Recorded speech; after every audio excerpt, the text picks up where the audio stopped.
On करू. On आहे, recording on झालेली आहे आणि मी सेटअप दाखवतो. सध्या सेटअप कसा झाला माझा. मला ह्याच्यासाठी पहिले लाईट चालू करावं लागेल. ठीक आहे, लाईट चालू झाली.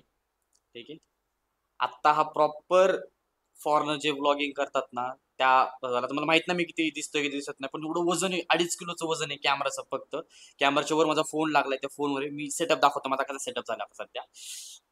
मला वाटतं मला पकडा काहीतरी घ्यावंच लागेल. ठीक आहे, हा माझा सेटअप आता सध्याचा.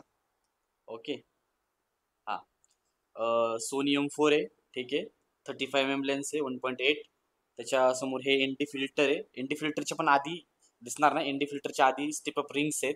ठीक आहे, एनडी फिल्टर आहे, माईक आहे.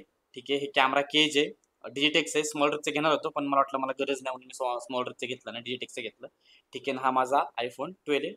आणि हे सेटअप आहे. मला अजून एक ग्रिप घ्यायची आहे कारण की हे खूप हेवी आहे. मला असं वाटतं की 2.5 ते 3 किलो आहे हे पूर्ण प्रॉपर.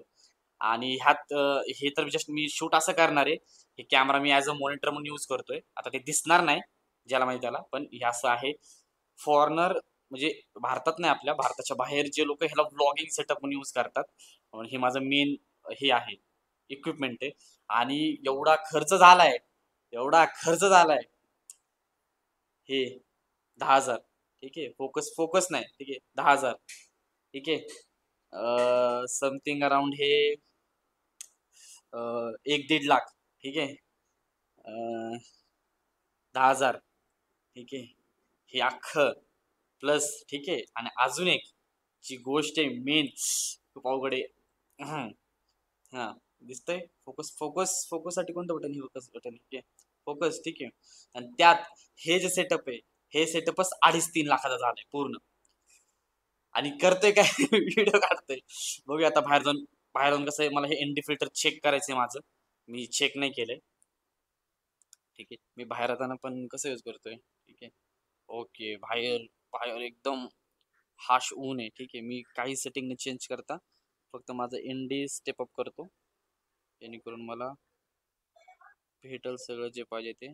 ओके, हा, ठीक आहे.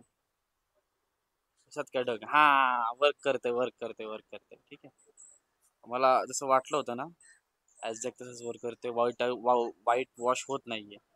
ओके, ठीक आहे, वाईट वॉश होत नाहीये. होत काय होतं की आता माझ्या मागे जे बॅकग्राऊंड आहे. ठीक आहे, तर एवढं वाईट होत होतं की तिथल्या पूर्ण डिटेल्स निघून जात होत्या आधी. आणि आता तसं नाही होते. माझ्याकडे स्टेप अप रिंग आहे ना, जसं की माझी स्टेप अप रिंग आहे, हे मी वाढवलं. आता दिसू शकतो की पूर्ण व्हाईट वॉश झालं असेल, काहीच दिसणार नसेल माझ्या डिटेल. आणि जसं जसं मी माझे स्टेप अप रिंग ऑन करतो, ठीक आहे, तर थोड्याफार डिटेल्स आल्या असतील मागं काय बॅकग्राऊंडमध्ये, मी थोडासा डार्कमध्ये गेला असेल, तर हे एंड फिल्टरचं काम असते. आणि मी हे युट्यूब व्हिडिओला बघितलं होतं आणि आता सांगतोय मी तेच. हा, चला बस, ठीक आहे, आता दुसरा व्हिडिओ काढूया.